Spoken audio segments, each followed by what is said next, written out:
Hello, Virgo. Welcome to a reading for June 15th through June 30th, 2021. Check out the sun, moon, and rising signs if you know all three for a more well-rounded reading. All right, let's go ahead and begin. The first card we have is Temperance. And I really feel like you are being asked to balance some aspects of yourself, both in the act of doing as well as in the act of intuitive or emotional side of yourself. So I do feel like there's a bit of a clash, and you keep kind of going back and forth from one extreme to the other, and you are trying to find the balance. And you have figured out one aspect that balances you out, but you are not quite pleased with it.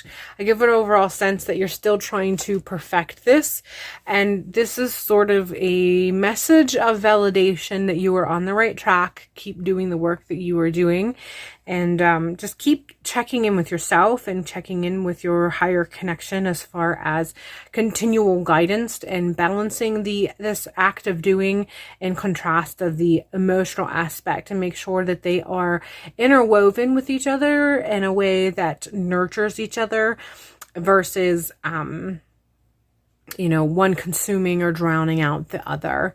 So you're on the right track. Keep up the work that you are doing. Just keep connecting with the divine, your divine source, and as far as communication is concerned, as far as guidance and direction as you move forward, because I feel like this is going to play a part as far as things that you're on the cusp of and where you're headed in the near future. And this feels like this kind of reaches beyond the end of June into July, but the direction you're headed, what you're tapping into and what you're working towards, like this is what you're gaining from this is going to have a long-term effect. But it's one of those things that you have an idea, but when you get to the other side of it, you're gonna have that sense. It's gonna be one of those things where you're like, oh, I thought I knew, but I had no idea it was going to be this grand, this big. So definitely keep on top of this as you've been doing. I feel like for overall, there's a sense of pleased as far as your divine connections are concerned. They're very pleased with the process and how you've been handling and undertaking this. A sense of being pleased, maybe even a sense of pride. The word pride comes to play. For some of you, this is in direct connection with ancestors. I'm being told grandmother. So for some of you who have been attempting to connect with a grandmother as far as this is concerned, they're letting themselves know that this is true. But there's a sense of pleasedness as far as the work that you've been undertaking and the approach that you've been taking. We have the Queen of Swords, and again, we have that juxtaposition of the emotional aspect versus another aspect. With this one, it has to do with air or communication. The Queen aspect usually taps into the emotion, so still working with the emotional aspect, the water element that we saw in the Temperance card. We're seeing a repeat of that that water element within this Queen card. But in this particular position, it has to do with rational, logical thinking and processing.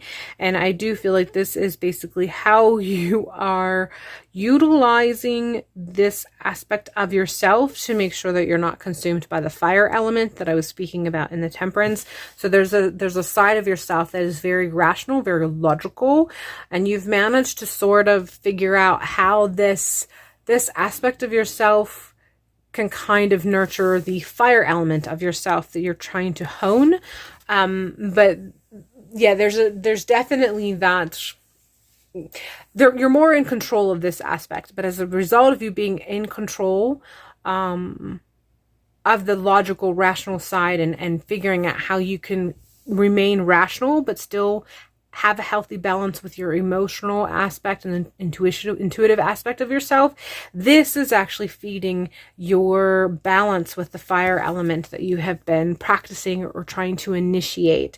And it's just, I feel like this is a lot of a validation for you. So I'm not sure if you are, if that's If you've faced a point in your experience that you have been questioning whether or not you're on the right track, but if it's that or if it's something else, I feel like so far this has been a means of validation for you. The Three of Wands is the next step. So that sign you've been looking for, wanting to know if you're supposed to move on or not, wanting to know if you're supposed to grab a hold and take part of the act of doing. Once you feel validated, once you recognize that you have been validated, once you recognize that you are on the right track, that is the time when you'll have to start doing. That's the time of action. And then I feel like going back to making sure you are keeping that balance with the emotional aspect, with whatever this is that you're supposed to take action on, whatever the act of doing is, make sure you stay the Queen of Swords. Make sure you are still balancing, having that nice balancing act of knowing how to reign with logic and reason, but also from a perspective of being nurturing and caring with those decision making that you undertake, while also finally taking action, finally grabbing a hold of what's in front of you and doing the work, moving forward. That's what... This is the sign. That's pretty much what I'm being told. This is the sign. So if you're looking for a sign, this is it. We have the Knight of Wands as well as the Queen of Wands. And this is all about the state of doing. I feel like this is kind of more of a process or a chain of events or direction that is in the process of happening or in the process of you undertaking. So the Three of Wands is the message or sign that it is time to do. You've finally gotten that sign that you've been looking for. It's time to do. It's time to take a hold. All of that planning, all of that researching, all of that prep work that you have done, it has come to a finish. You have everything you need. You are fully prepared. Now it is time to do.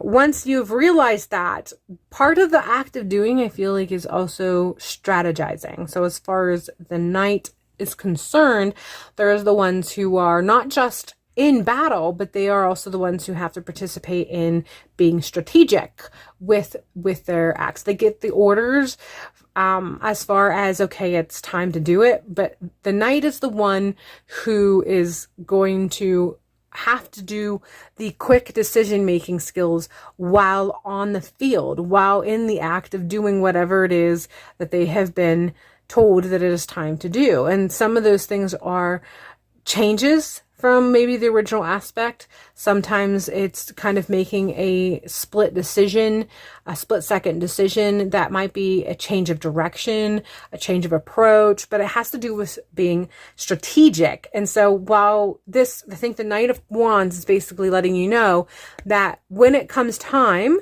where you feel like you finally are validated and you've received the sign for the act of doing, and you decide to go ahead and act on that act on that order, act on that message, act on that sign, and participate in the act of doing, you're being told not to just go out there and just do. You still have to retain your element of being strategic while you're in the process. Pay attention to your surroundings, pay attention to the events as they unfold around you and before you, so that every decision that you make as you take action, you are staying on top of the game, so to speak. And the Queen of Wands, once again, is tapping into make sure while you are participating in these otherwise very masculine elements of air and fire, you're being told to make sure you do not forget the nurturing, self-care, tender elements necessary to make sure these are all coming from the place, from heart center, if that makes sense to you. And I hope it does. We also have fun. So make sure that you don't lose a part of you that is enjoying everything. So whatever it is that this is that you're going through, this process that you're going through, don't forget why you want to do it. There's an overall sense that there's a kind of an enjoyment at the end of this. You're doing this for something for yourself because of what it does for you in the sense of happiness, pleasure, fun, enjoyment, bliss. So make sure that you keep that in mind. Again, that whole concept of making sure you remember the heart center aspect of it. It kind of comes in the water element, and both the water element of the Temperance card as well as the water element of the Queens that you have present here. And then it's repeated again in this aspect of fun. Then we have the leadership card. So this definitely, there's the rule that this entire message is really putting out there is that balance between the element of masculine and feminine, the element of that action and logic and rational, but also married in a very healthy relationship with the nurturing, heart-centered concepts, elements. This is the overall message. Like, these are the cups, the balls you'll be juggling, however you want to perceive it. That's the message. And we go back to this first card, and I feel like one of the reasons why the Queen keeps coming up is because there's a potential that you don't always stay connected to the heart-centered or the emotional nurturing aspect of self. But in this particular image, if you look closely, this particular figure is holding on to the orange to red vase or vessel here, which holds water, interestingly enough. But this color is in relationship to the fire element. But he is fully immersed in the water. The figure is fully immersed in the water. And I feel like this is really hitting home with that concept of making sure you are immersed in your actions and doing, and your rational thinking and your planning and your strategizing are all wonderful for the process that you're going, for the task at hand, maintaining that leadership role that you desire. But you have to make sure you're tapping into heart center. Make sure you are always rooted in heart center as you move through all of this. Finally, we have, when I accept the love of the universe as my primary teacher, I will always be guided back to the light. And again, this is really tapping into that concept of love, that concept of heart center. And I do believe that this is just, a reminder that while you're going through all of this, if you feel at any point in time that you have somehow become not as connected as you prefer, you can always return back to your connection, your guidance from the other side that has always been available for you as you've worked through anything in your life. It's still available to you. But the teacher's there as you move through this. And again, I really feel that the biggest connection is making sure you are heart-centered in your plans and your strategy and in your movements forward with whatever is going on in the next 2 weeks. All right, that is all I have for you. Be sure to check out your sun, moon, and rising signs to get a more well-rounded reading. And if you are interested in a personal individual reading, I do offer those. There's links in the description box. Other than that, I hope June proves to be a wonderful month, and hopefully I will see you in a future video.